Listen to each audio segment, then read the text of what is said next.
In a locked chamber deep within Balmoral Castle, a summit vote was taken that would forever fracture the balance of ceremonial power in the British monarchy. The outcome? Unthinkable. Catherine, Princess of Wales, has now been granted full authority over royal ceremonies, overriding centuries of tradition, hierarchy, and precedence. What drove this extraordinary upheaval, and who supported her rise or plotted against it? Before we go deeper into what this really means for the royal family, make sure to subscribe so you don't miss a single update. It began just after midnight, an unscheduled gathering under the codename Appendix Windsor 4, summoned only to those with sealed credentials. The corridors of Balmoral were tense, no press, no public aids. Only the most senior members of the monarchy's inner circle were permitted entry, their names written in a ledger that hadn't been opened since Queen Victoria's reign. And on the table, obscured by layers of parchment, was a single motion submitted in the Princess of Wales' name, proposing that Catherine be granted supreme authority over all royal ceremonial events, from coronations to investitures, a motion that, until hours before, no one outside her most trusted circle even knew existed. What followed was nothing short of political theatre. Behind the scenes, it had been Princess Anne and Prince Edward who orchestrated the last-minute alliances. Their decision to support Catherine was not impulsive. It was calculated, forged from weeks of whispered conversations and coded documents exchanged under the radar of palace surveillance. According to insiders, Anne Long, a traditionalist, had grown disillusioned with the recent mismanagement of ceremonial order. She viewed Catherine as the only figure both dignified and modern enough to preserve the integrity of royal rituals. Edward, newly emboldened by his expanding sovereign role, had also grown weary of the fragmentation under Camilla's oversight. Their efforts culminated in a blitz of private negotiations the night before the vote, ensuring that by the time the chamber convened, the numbers were locked. Queen Camilla, once confident in her dominance over ceremonial affairs, was said to be visibly shaken. Her ceremonial office, which had governed events since Charles ascended the throne, was unilaterally stripped. The red-bound ceremonial ledger, long held in her name, was reassigned before the final vote was even cast. Her most loyal aides were left in disarray, and in a stunning breach of tradition, no defense speech was permitted on her behalf. As the Council Clarion Codex was invoked, its pages flicked open with theatrical solemnity, Camilla's fate was sealed in silence. It was the first time in over a century that the Clarion had been called upon to validate a shift in ceremonial power, lending the moment both legal finality and historical weight. When the final tally was read aloud, the room remained still. Catherine had won the vote, a clear majority. Those in opposition, 2 unnamed dukes and 1 high chancellor, left the room without uttering a word.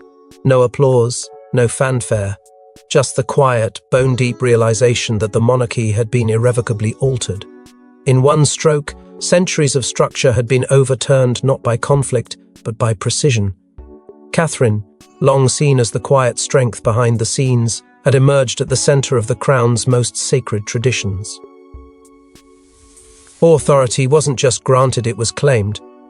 But the true battle wasn't just about votes, it was about who had been preparing for this moment all along, and who underestimated Catherine's hidden alliances. Catherine's rise to ceremonial authority wasn't sudden, it was calculated, quiet, and precise. While many focused on titles and speeches, she focused on rituals, protocols, and legacy. She wasn't merely preparing for queenship, she was architecting the entire future presentation of the monarchy itself. Long before any official document bore her name, Catherine had already begun her silent transformation.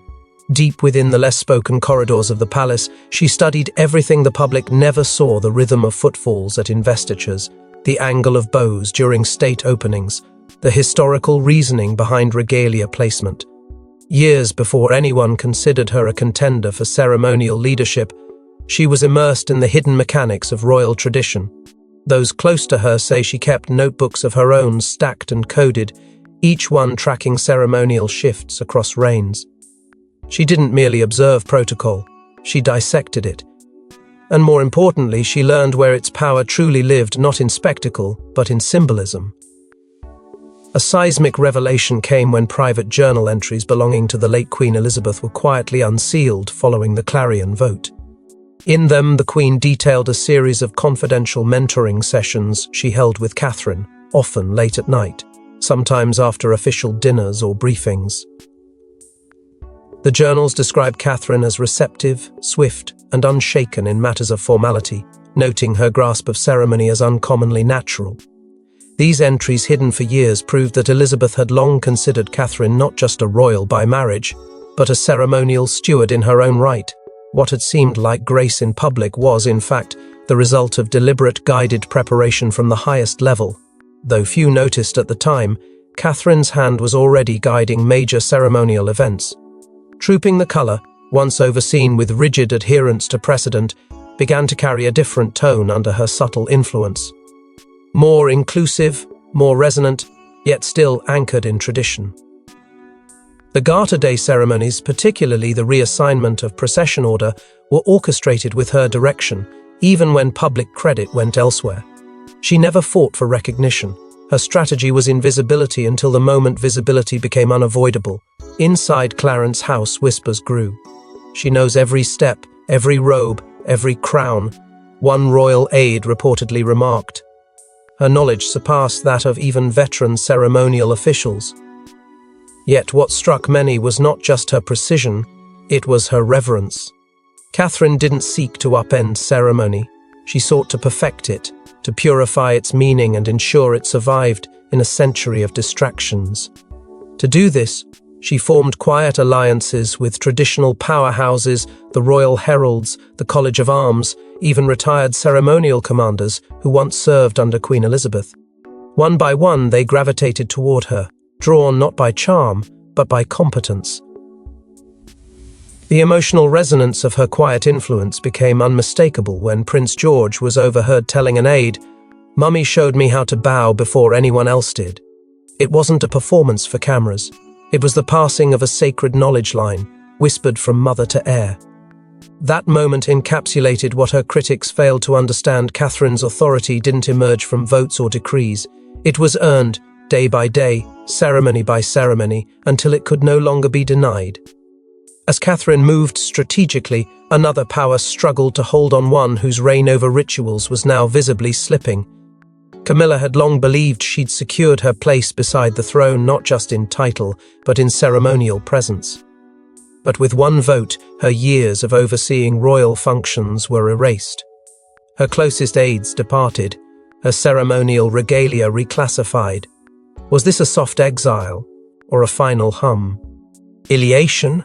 From the moment Charles ascended, Camilla had stepped into the role of ceremonial overseer with conviction. While her position as queen consort drew controversy, within palace walls she wielded real procedural control, dictating processional orders, approving seating plans, and even instructing royal musicians on thematic preferences. For years she carved out her own sphere of influence, one that revolved not around constitutional power, but the visual, ritualistic heart of monarchy. It was within that space of grandeur and symbolism that Camilla believed her presence was unshakable. But beneath the surface, cracks had begun to form. Every event became a quiet battlefield. Behind polished doors, she and Catherine clashed over the smallest ceremonial details: who was placed where, which gowns symbolized what era, how the order of precedence would shift in modern times. Camilla stood firm on tradition, Catherine pushed for meaning. The friction, at first subtle, turned corrosive. It was during the planning for a state banquet that the rift became impossible to ignore. Guest lists were returned redacted, seating arrangements reissued under silent protest. Camilla refused to cede ground, but Catherine, empowered by growing support from within the High Council, refused to yield. Then came the vote. In its aftermath, silence swept across Camilla's wing of the palace. Her private secretary, in tears, handed over the ceremonial red ledger, the same one she had carried since Charles's coronation.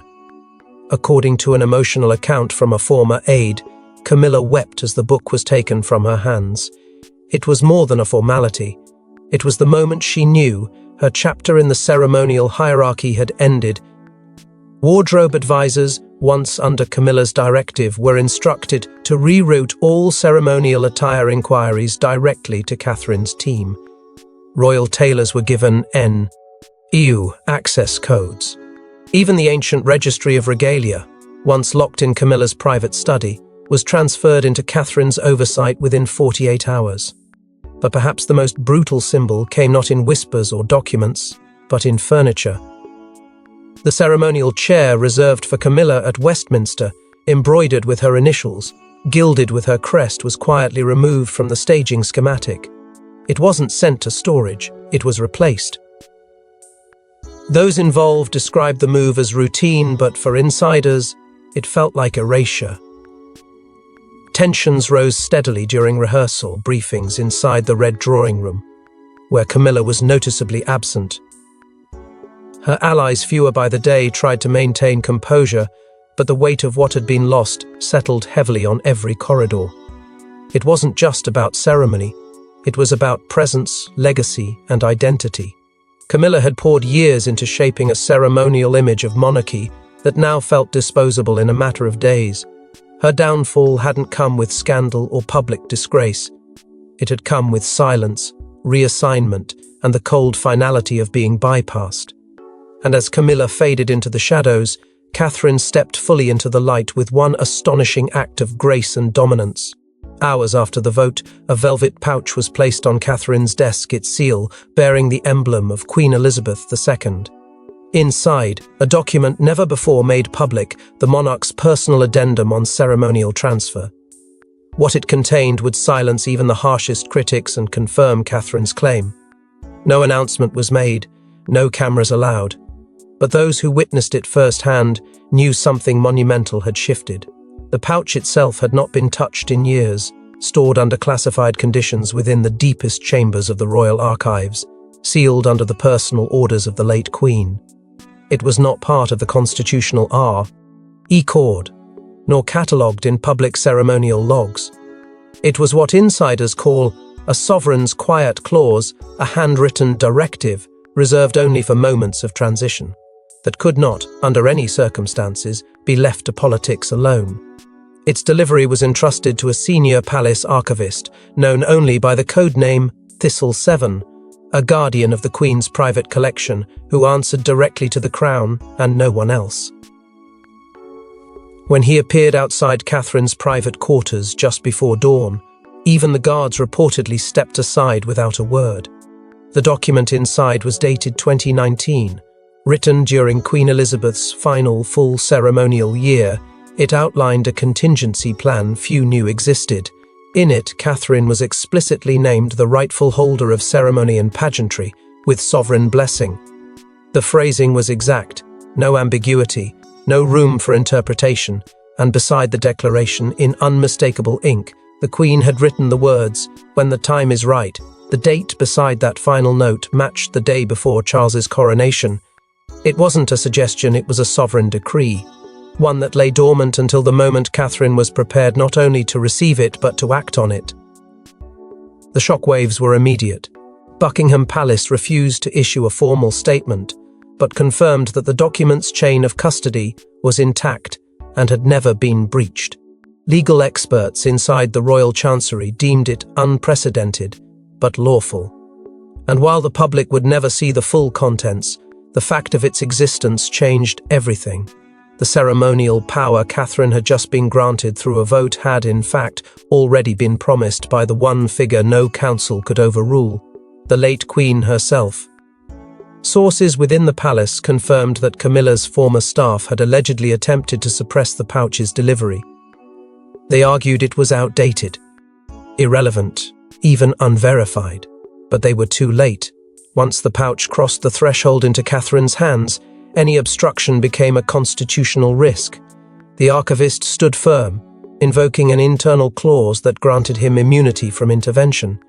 The command had been clear: deliver only when Catherine stood not as wife, not as consort in waiting, but as leader. That moment had come, and no one could deny it now. But Catherine wasn't alone. An unlikely coalition had formed behind her, and their roles in the summit vote would soon surface.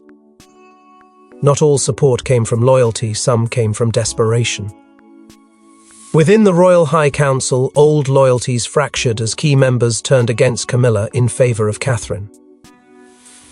The question wasn't if Camilla had been betrayed, but by whom. In the hours leading up to the summit vote, the royal corridors pulsed with whispers and unreadable glances. What the public never saw were the undercurrents of mistrust and survival instincts that ruled the council chamber. For years, Camilla had assumed her grip on ceremonial power was rooted in tradition. But tradition means nothing when the tide of influence shifts behind closed doors. The betrayal didn't arrive with outrage or confrontation. It arrived in silence, in the form of votes changed, documents redrafted, alliances redefined. Princess Anne, long regarded as a rock of tradition and neutrality, made the first covert move. Though she'd publicly supported Camilla in previous sessions, she reversed her ceremonial vote the night before the summit. No speech, no justification, just a signature rewritten on a folded slip that tipped the scale. Her reasoning, insiders say, was simple: stability. She believed Catherine had the clarity Camilla lacked and the vision that the monarchy required, but it was Prince Edward's midnight maneuver that startled even seasoned observers. In a confidential draft circulated to 3 key members, he wrote, "A streamlined future requires a focused helm." It wasn't a condemnation of Camilla, it was a calculated endorsement of Catherine, cloaked in procedural necessity. Edward understood that the ceremonial sphere had grown chaotic, fragmented, and overly sentimental. He saw in Catherine a decisive presence, measured, unshakable, unflinching. His shift wasn't personal, it was tactical, and it gave cover to others teetering between loyalty and pragmatism. The most shocking realignment came from the Lord Chamberlain himself. Once one of Camilla's staunchest procedural allies, he aligned with Catherine in exchange for regional authority over the Northern Marches, a ceremonial jurisdiction that hadn't been reassigned in over 3 decades.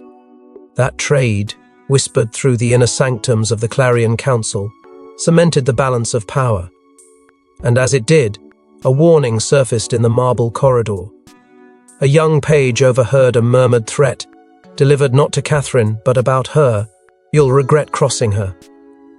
The words weren't barked, they were hissed, as though the very act of siding against Catherine now carried consequences beyond rank or role.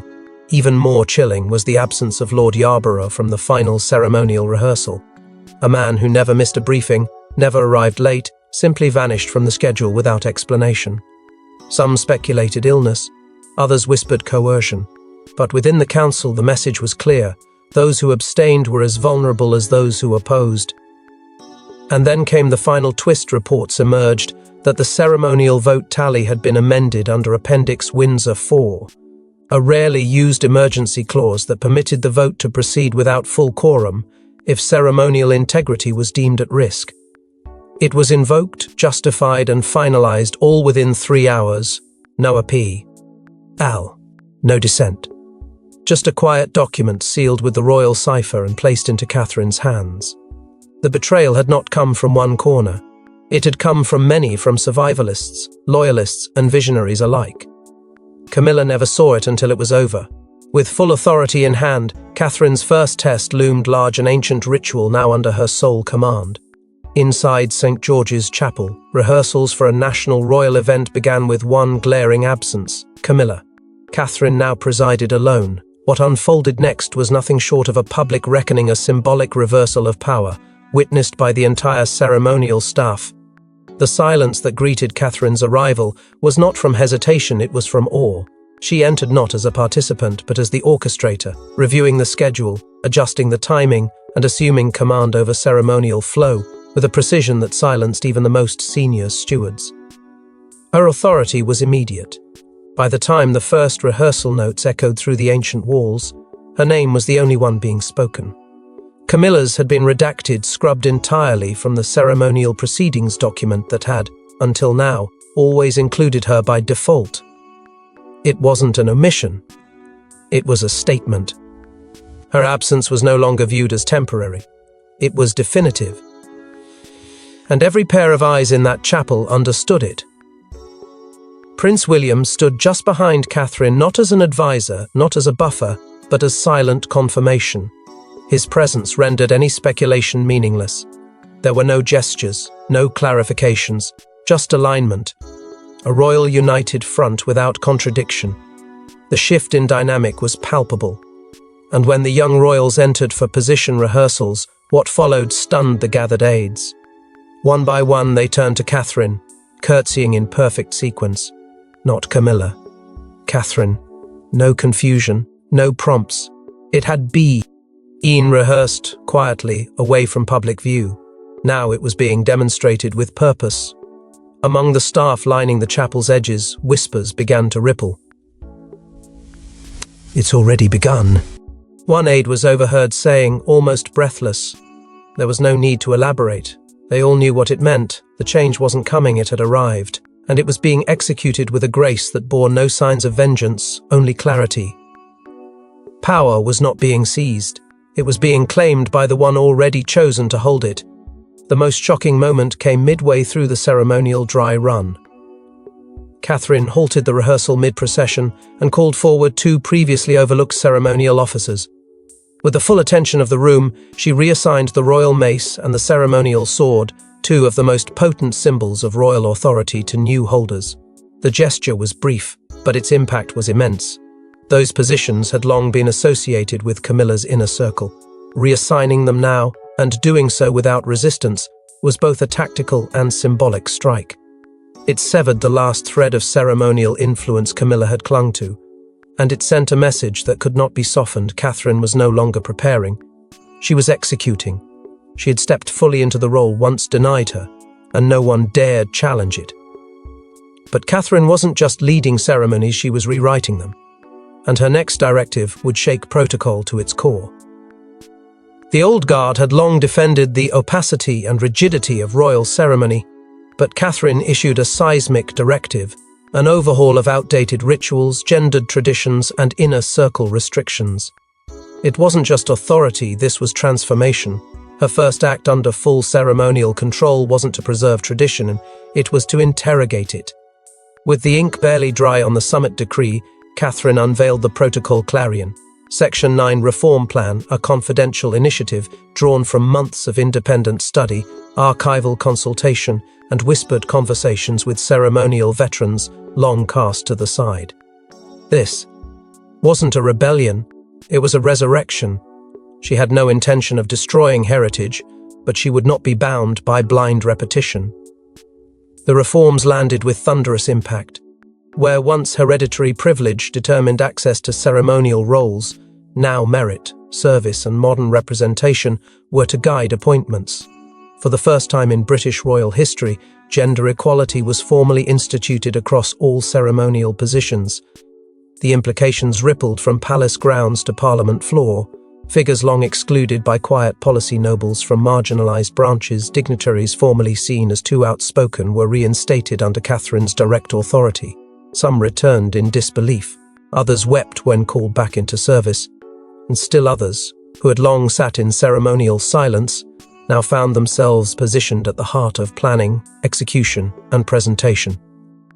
Catherine had broken open the sealed rooms of royal ritual, and inside, she lit a fire of reinvention that no one dared extinguish. One of the most powerful changes came with music. Once the domain of traditionalists who insisted on untouched symphonies, Catherine redirected oversight to Lady Louise, an unexpected yet telling appointment. Louise, already rising within Catherine's trust circle, brought a blend of classical reverence and youthful boldness. Under her supervision, a modernized musical approach was approved for key processions. Traditional anthems remained, but beside them now stood pieces chosen for their emotional resonance, their inclusive symbolism, and their relevance to a wider public. It wasn't just reform, it was outreach. In private corners of the palace, rumours began to swirl of a new ceremonial codex, one that would not be archived under generic crown insignia, but under Catherine's own. A new binding, a new crest, and a new guiding framework for future monarchs. The wisp, RS, though unconfirmed, grew louder with each passing week. What once would have been dismissed as gossip now bore the weight of real possibility. Catherine wasn't simply filling shoes, she was carving a new path for those who would come after her. When the reforms were formally acknowledged by Parliament, the language was striking. Officials praised her modernized ceremonial presence, a phrase that until then had never appeared in legislative vocabulary.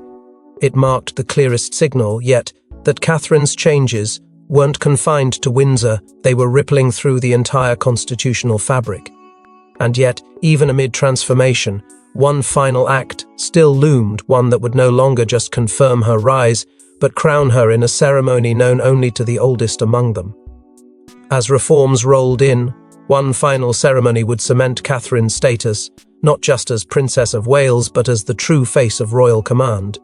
It wasn't televised. No media were allowed. Yet insiders confirm that a private centuries-old ceremony of acknowledgement was performed at Windsor Castle. With Charles watching silently, Catherine received the emblem of ceremonial continuity, an artifact once held only by queens. The chamber was sealed, not by security, but by legacy. Those admitted were chosen not by rank, but by history. The ceremony of acknowledgement had not been enacted since the days of Elizabeth II's silent promise to uphold the continuity of ritual.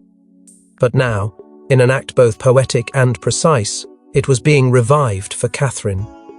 The emblem, hidden for generations in the royal collection's restricted vault, was unveiled in the presence of the reigning monarch. Elizabeth I's original ceremonial brooch, forged in an era of religious wars and national transformation, gleamed not as a jewel, but as a declaration. It had been worn only 3 times in the last 400 years, each moment marking a pivot in royal command. And now it was being passed to Catherine not by law, but by solemn gesture. Charles, aged and weary, spoke only once. His voice, according to those present, barely rose above a whisper. She carries it now. No proclamation, no crown. Just 6 words that shattered the silence and confirmed what the summit vote, the pouch, the reforms and the rehearsals had all led to. This was no longer transition. This was transfer. From sovereign to steward, from past to future, from tradition to embodiment. Then came the moment that even the most seasoned ceremonial officials failed to anticipate. Prince George Young, composed, dressed not as a page, but as a participant, took his mother by the hand and escorted her into the ceremonial chamber. It was not choreographed, it was not practiced, it was instinctual. And in that quiet movement, the continuity of bloodline and burden became inseparable. The observers, stunned, stood frozen as the royal guard, without signal or precedent, altered their formation. A full ceremonial pivot, breaking decades of standing procedure to face Catherine directly.